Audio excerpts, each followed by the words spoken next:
May 1944, Italy. The mountains around Monte Cassino echo with the crash of artillery and the rattle of machine guns. Smoke drifts across the valley as Polish soldiers climb the rocky mountain under fire. They strain with crates of shells, hauling them up to the waiting guns. Among them moves a figure that should not be there at all. A great brown bear, upright on its legs, balances a heavy box of ammunition in his paws and moves steadily forward. The men laugh and cheer, though their faces are blackened with dust and fatigue. To them, he is not only a dangerous beast, but a comrade, a symbol of their strange journey from captivity to battle. The story will be told for decades of the soldier bear who fought in the Polish army at Monte Cassino. His name is Wojtek. To understand how a bear came to serve with Polish soldiers, we must first look at Poland's story in the Second World War. On the 1st of September 1939, Nazi Germany invaded from the west, bombing cities and driving armored divisions deep into Polish land, an act that triggered the war. Just over 2 weeks later, on the 17th of September 1939, the Soviet Union invaded Poland from the east under the terms of the Molotov-Ribbentrop Pact, the secret agreement that divided Eastern Europe into German and Soviet spheres. The Polish army fought bravely, but was overwhelmed by the double invasion. Warsaw fell by the end of the month, and Poland, carved up by two totalitarian powers, disappeared from the map of Europe.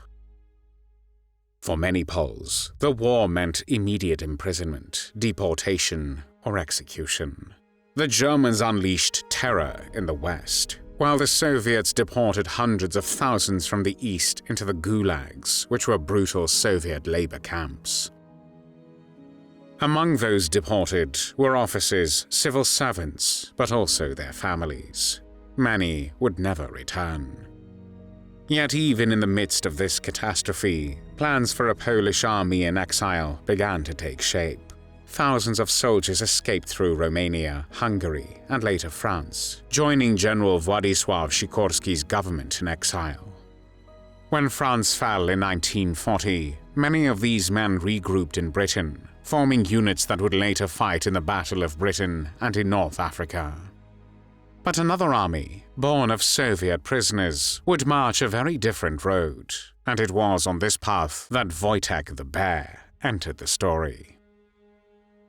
In 1941, after Hitler's invasion of the Soviet Union, Stalin reluctantly agreed to an amnesty for Polish citizens held in the Soviet prisons and labor camps.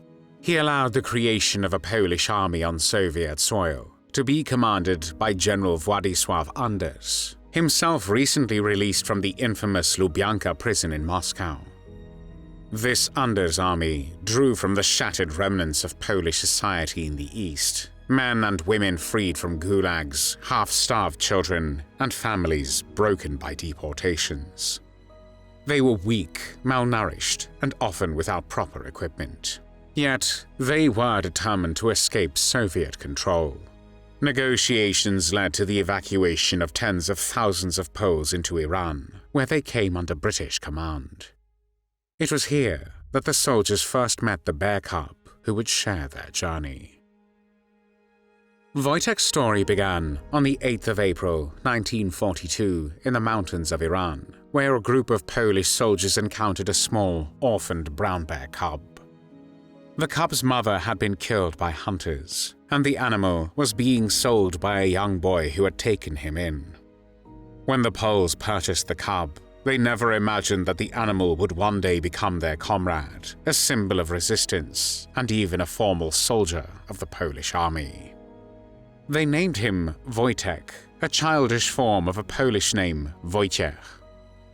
At first, Wojtek was simply a mascot, kept in a wooden crate and fed condensed milk from an old vodka bottle. He was subsequently given fruit, marmalade, honey and syrup, and was often rewarded with beer, which became his favorite drink. As Anders' army moved through Iraq, Syria, Mandatory Palestine, and Egypt, preparing to join the Allies in Europe, Wojtek traveled with them. Soldiers taught him tricks. He could wrestle with them, carry heavy boxes, and even mimic their movements. Polish soldiers even taught him to salute. From Egypt, the Polish Second Corps was reassigned to fight alongside the British and Italian campaign. Regulations for the British transport ship that was to carry them to Italy forbade the mascot and pet animals on board the ship. To get around this restriction, Wojtek was officially drafted into the Polish army as a private and listed among the soldiers of the 22nd Artillery Supply Company. As an enlisted soldier with his own paybook, rank, and serial number, he lived with the other men in tents or in a special wooden crate which was transported by truck. The crucial and most famous role for Polish soldiers in Italy was especially the assault on the German stronghold of Monte Cassino in 1944. During the fighting at Monte Cassino, Wojtek was seen carrying heavy crates of ammunition and moving artillery shells. He would walk upright, cradling the crates in his arms, following the soldiers calmly through the chaos of battle. Witnesses recalled that he seemed unbothered by the explosions around him. Whether mythologized or true in every detail, the image of a bear calmly helping to supply artillery positions under fire captured the imagination of all who saw him. For the Poles, it was proof that their unlikely comrade was indeed one of them, sharing the same dangers and burdens. The capture of Monte Cassino in May 1944, at enormous cost, was one of the great achievements of the Polish forces in exile. The red and white flag was raised over the ruins of the abbey, a moment of both pride and sorrow. Many Poles hoped it would signal their return to a free homeland, but geopolitics would soon betray them once again. Yet, in that moment of victory, the story of Wojtek the Soldier Bear became legendary. For a nation whose land was occupied and whose people were scattered across the continent, Wojtek became a living emblem of courage and endurance. This service also earned him promotion to the rank of corporal. In recognition of Wojtek's popularity, a depiction of a bear carrying an artillery shell was adopted as the official emblem of the 22nd Company. After the Italian campaign, the Second Corps moved north through Italy until the war's end in 1945. Wojtek marched with them, still part of the supply company. But liberation did not mean freedom for Poland. At the Yalta Conference in February 1945, the Allies recognized Soviet dominance over most of Central and Eastern Europe, leaving Poland under communist control. For the soldiers of Anders' army, this meant exile, also after the end of the war against the Nazis. Many could not return to their homes without facing persecution or arrest by the communist regime, which was established in Poland under Soviet rule. They were veterans without a country, dispersed to Britain, Canada, or further abroad. Voytech, too, became part of this exiled community. In 1946, Wojtek was transported with the Polish troops to Scotland, where they were temporarily housed. Wojtek became a local celebrity. He appeared at community events, wrestled playfully with soldiers, and was known for his fondness of beer and cigarettes, which he would often swallow whole if offered. Children loved him, and he became a bridge between the Poles and the Scots, among whom they now lived. Yet, as demobilization of the Polish units proceeded, the question arose of what to do with him. A bear could not simply be left to wander free in the woods. Eventually, it was decided that Wojtek would be entrusted to the Edinburgh Zoo. When Wojtek arrived there in 1947, he was no ordinary animal.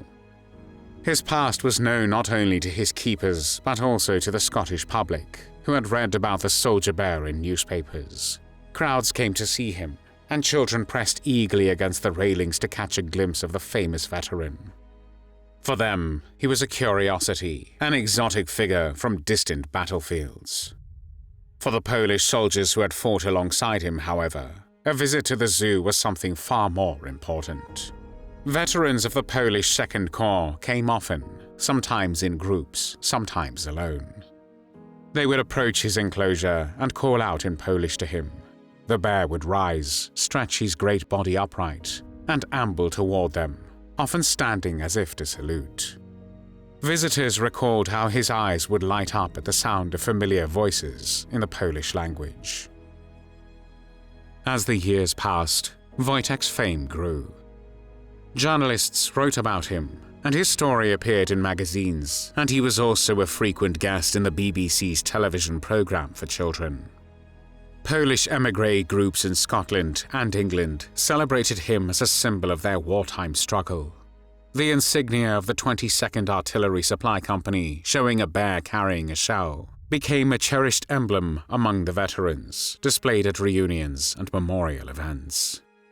Yet behind the light-hearted tales of the drinking and smoking bear lay a deeper truth. Voytech embodied the endurance of men who had lost almost everything, yet still carried on, living in exile while their home country was in shackles.